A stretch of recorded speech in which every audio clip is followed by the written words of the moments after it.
Bias has had such a big ball game. Double clutch, and he made it. Better, he has 6. Len Bias, 20 points in this ball game. 23 for Bias. That timeout. 33 for Bias, and Maryland will use its last timeout. He had the purest jump shot I've ever seen.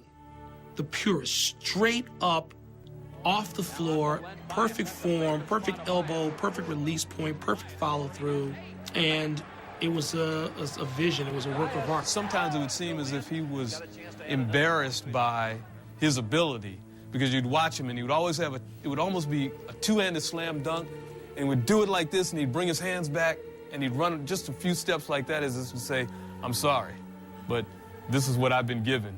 This is what I do.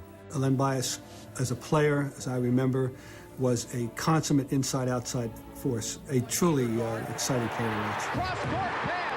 Mike Krzyzewski said there were 2 defining players in his time as a coach in the ACC at Duke, and they were Michael Jordan and Len Bias. And of course, that sounds like incredible praise, unbelievable praise, but for those of us who watched Len Bias play night after night, it wasn't unbelievable, it was very believable. Bias, two of the finest athletes in the country. Michael Jordan and Bias going up side by side. Bias just out. They both played with a rage, controlled rage, almost anger, but it wasn't anger, because if it's anger, then it's sort of destructive, and it wasn't destructive. But notice how he gets under control, and then he goes up strong. You like to see your big guys do that. That's a big basket. And His first 3 years, I saw him every night, and his first 2 years particularly, and in his third year, we got to have a relationship. He knew I covered the NBA. He would ask me what I thought of so-and-so. What do you think of, fill in the blank, who's playing in the league now?